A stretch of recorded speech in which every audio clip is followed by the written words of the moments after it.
Pinaka-mission namin dito is yung itayo yung Philippine flag dito sa Philippine Rise para magkaroon ng marking o simbolo na yung Philippine Rise is pag-aari na ng Pilipinas. Sa araw ng kalayaan, gusto din natin ipakita na ang pagkakilanlan nito hindi lang sa Manila, sa Davao, sa Cebu, kundi pati dito sa Philippine Rise na parte ng teritoryo natin.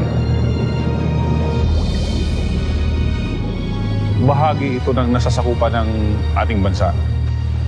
Karapat-dapat lang na mabigyan ng importansya.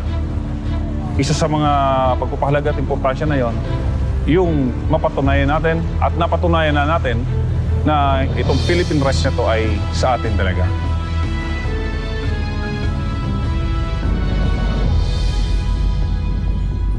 Itong barko natin na BRP Davao del Sur, bago lang ito kinumisyon sa Davao. Pagkatapos ito yung kanyang unang biyahe dito sa Philippine Rise. Itong barko pwede maka-accommodate ng napakaraming tropa. O lahat ng nag-volunteer na-accommodate ng maayos dito. Equipped din ito ng rib, rubber boat, saka barko. Yun yung ginamit natin na platform sa paglagay ng flag natin dito sa Philippine Rise. Napakalaking karangalan para sa amin, sa Philippine Navy, lalo-lalo na sa Naval Special Operations Group, ang mabigyan kami ng isang atas na maisakatuparan ang paglalagay ng watawat ng ating Pilipinas. Ipinagmamalaki namin na maging bahagi kami ng isang kasaysayan ng ating bansa.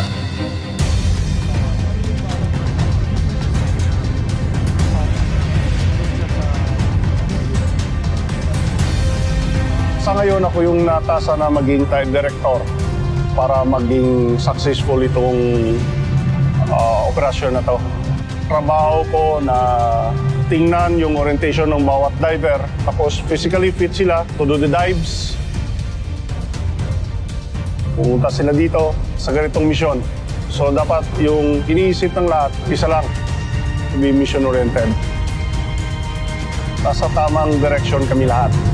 Tapos ito, extra, just in case na hindi siya mag-clip ng bolts and nuts pag mahirap, strap na lang ito, tie strap ito. Kaya may panibagong gusto siya dyan.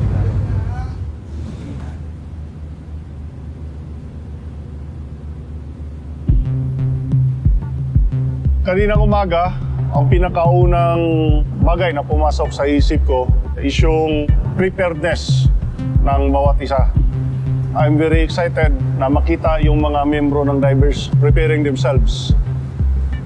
Tinignan ko mula sa equipment, paano na check yung gamit nila na wala silang makaligtaan. Give them some reminders at tanungin sila kung okay ba sila, ready na ba sila. Mind your equipment. Sabi na bahala, mag-load stop. Pagkatapos, check natin yung mga kagamitan. Yung rubber boat, yung ribs, yung pole, at saka yung flag na dapat hindi makalimutan. Tinignan natin na lahat ng dapat kailangan natin ready. Tapos yung lahat ng mga sasakyan natin, walang magloko at walang nakalimutan na i-check para walang bulilas na mangyari. Isa sa napakalaking responsibilidad na nakaatang sa akin.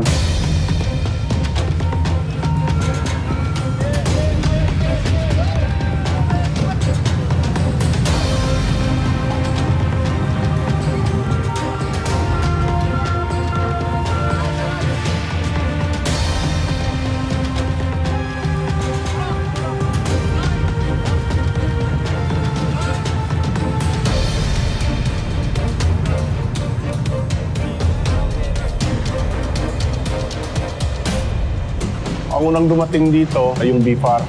So pag ikot-ikot nila, nakita nila yung pinaka mababaw na parte. Yun yung 207 feet. Tiningnan muna natin sa radar kung ano yung composition ng nasa ilalim para hindi naman tayo makasira ng mga corals at makapili tayo ng patag na parte. At sa lokasyon na tinuro sa atin ng BFAR, binaba natin yung base ng flag. All divers, tambay ito.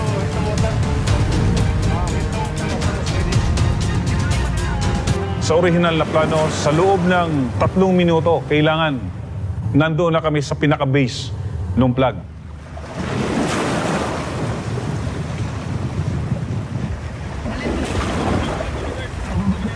Doon sa pagbaba natin, doon pa lang sa surface, doon pa lang sa taas, naramdaman na natin na may agos.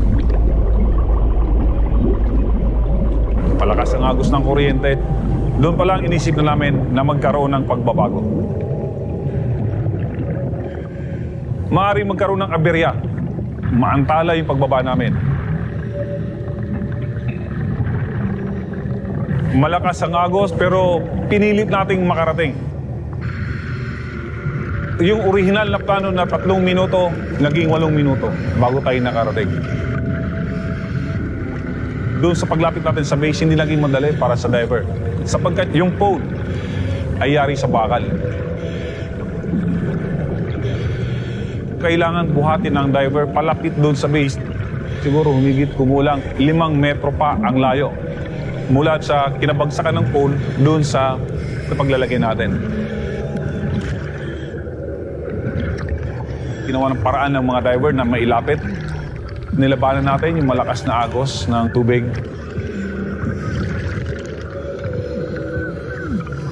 Yung plug, ganun din. Inilangoy natin.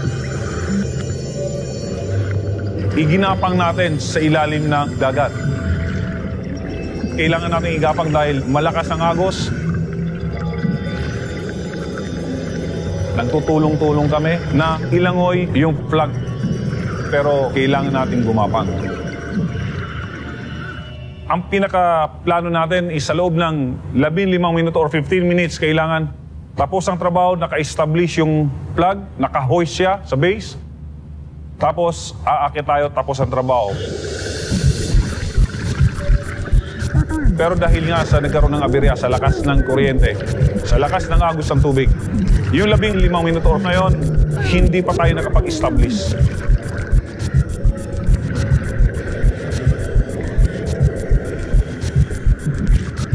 Doon sa paglalagay ng plug, hindi natin nagawa na mailagay doon sa pool. Sapagkat napakahirap.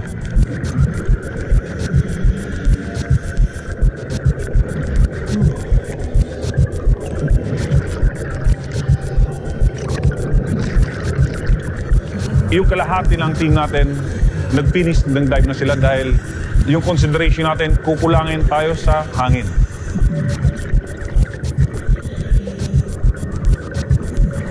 na ewan kami ng aming OIC. Tinignan namin yung oras. Meron pa kaming 5 minuto para kung sakasakali gagawin namin yung aming pinaka-mission. Yung mailagay namin, mailatag natin sa anumang paraan yung ating watawat ng Pilipinas. Gumawa kaming agarang aksyon. Ginawa namin ang buo naming makakaya, ang lahat ng buo naming makakaya. Pinilit natin na ma-establish, na mailagay natin yung ating bandila ng Pilipinas doon mismo sa kinalalagyan ng base.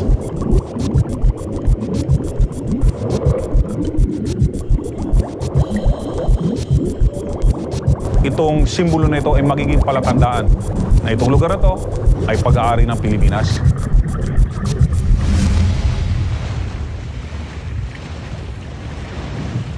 Para sa atin ito.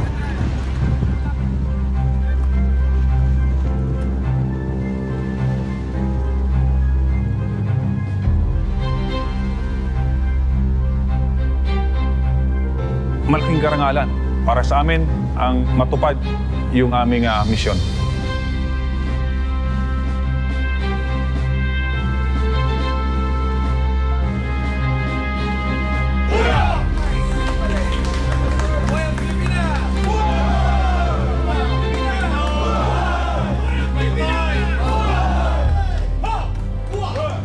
Sa trabaho ko kasi ang search and rescue and retrieval operations. Itong mission na to is sabihin natin naiiba dun sa linya ng aking trabaho. Welcome aboard.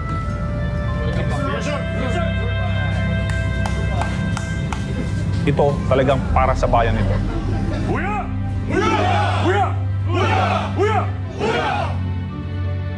I'd like to thank you for taking the risk and surviving that. Thank you.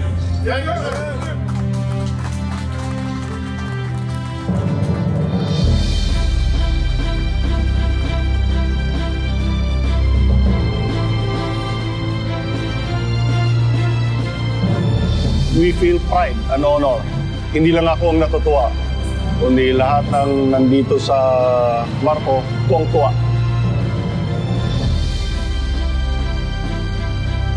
We feel na wala nang makakaagaw itong parte ng bansa natin dahil nalagyan na natin siya ng tanda ng ownership.